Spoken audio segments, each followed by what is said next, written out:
answer the caller's second question about secret government weapons, they have space planes with DU, meteor gun systems. That's the way Dr. Bob Bowman, the former head of Star Wars program, described it. They had particle beam weapons. Blue beam isn't a weapon system. It's a psych warfare system, which is a partially declassified program to have fake alien invasions or Buddha or Muhammad or Jesus return. That's even been in mainstream news that they've developed that, but a lot of it's secret. And a lot of different technologies are 10, 20, 30, 40 years more advanced than what the public is told about. And things are slowly doled out to the public that intensifies the tracking and control grid. So we are in a controlled scientific dictatorship. But consciousness, awareness of that allows us to expose it and take control of the system. Let's talk to Robin in Holland. You're on the air, Robin. Thanks for holding. Hello, Alex. I'm Robin from Liberty Caucus, Holland. Welcome. Hey, thanks for having me. What's on your mind? Well, did you hear? I sent you an email, a message via the site. We just figured with Real Change, we're an activism group, by the way. You know us. I guess you do. We have a lot of snow, and we have global warming, and the IPCC, and everybody and everything is warming up. But we have a lot of snow here in the Netherlands, and that really it's the first in years that we have snow here in this amount. And I just launched a new idea. What if we would all make snowmen for Al Gore? With a little sign with it, that says, I love CO2. Yeah, that's a good idea. I mean, all sorts of media stunts. Post them on YouTube. Conservatively, thousands will see it. Millions potentially. And if everybody just becomes activists on the web and in person, that way you have a physical protest that people see on the street, then it's seen on the web, then others mimic it until we all stand up together and figure out that we're the majority. And all the sheep that feel like they're alone and isolated, they end up waking up as well. That's the process of awakening. Exactly. And we just thought this was a nice idea, But people can do this together. They can do it in groups.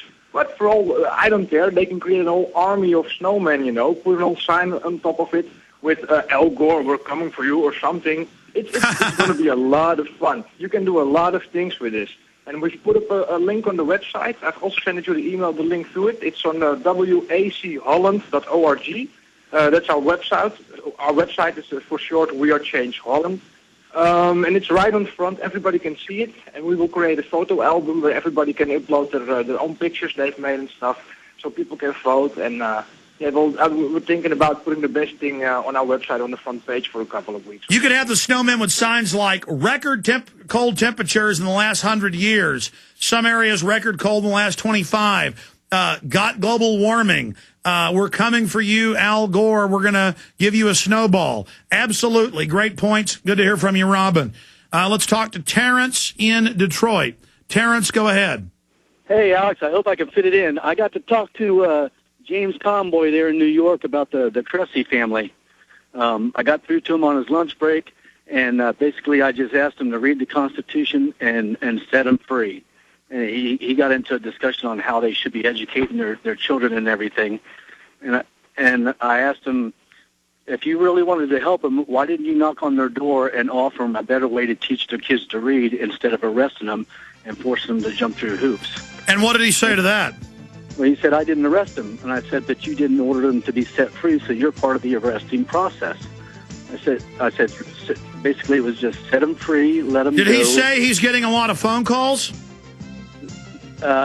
No, he didn't mention his phone calls. He wanted my name, but I just said my name is irrelevant. I'm just a concerned citizen that wants people to be Stay free. there. Stay there. We'll talk about this case when we come back. Stay with us. Okay, I'm going to take a few more calls right now. I'm going to blitz through news in the next segment. Then Aaron Dice is going to be in studio with us on some key issues. You'll want to stay with us for that. Because you need to read the writings of Margaret Sanger. You need to read the writings of Bertrand Russell, George Bernard Shaw, all of them.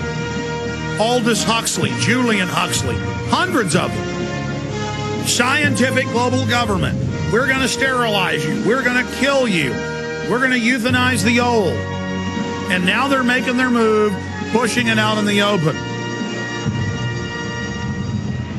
Okay, going back to Terrence in Detroit, I have an email here from the superintendent in this rural New York State school district. The Cressy family, law-abiding, kids being educated. There was a little civil matter. I've read the code of saying they're supposed to just register and let the school know that they're being instructed privately. Now, in the article Kurt Nimmo wrote, we show where other states are trying to outright ban it now. Germany's done it. England's trying. It's the same global process in every country. It's globally managed. This is a fact. They brag about it. And so to make an example of them, they arrested them. The media said enough wasn't done. The CPS is talking about taking their children now. They didn't arrest them for not having them in school. They couldn't do that in public school. They arrested them for child endangerment. That's in the news report. And these idiots comment on my website going, they deserve to be arrested. Boy, the government's going to abuse you, and you're not going to like it. But I have his email here. And it says, thank you for your concern. This is Dr. James D. Hoffman. And he is in the article here. I guess we didn't give his number out. We gave out the Montgomery County Sheriff. We gave out the District Attorney, Child Protective Services, and the court. I guess we never gave out the phone number for the superintendent. But I guess he's already getting calls.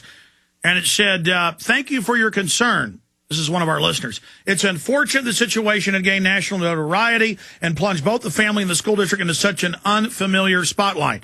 Neither deserve this level of security. No, you and the police need to know you're acting like a bunch of thugs. This is not Soviet Russia. It's Nazi Germany. Everywhere else, they had government schooling. Homeschooling was banned. The government's trying to ban it.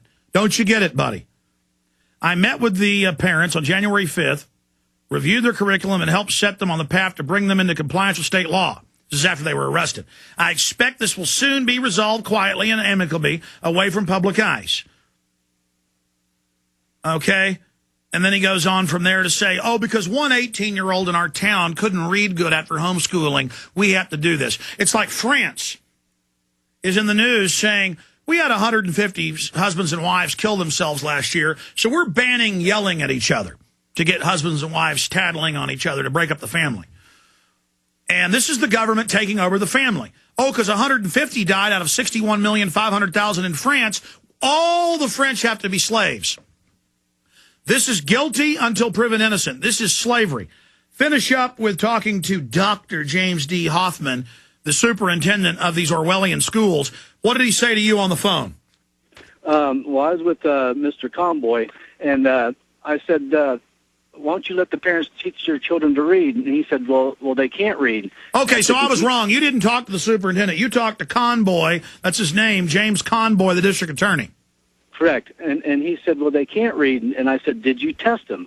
I said, why don't you pull 18-year-old 12th graders out of a school district in your area, give them a paragraph, and tell them to diagram it. They can't do it. You're graduating idiots, yet you want to force this family to put their kids in public school so you can get government funds. That's the only reason you're doing this. You don't care about them, because if you did, you'd knock on their door and offer them a better. And what did he say about you?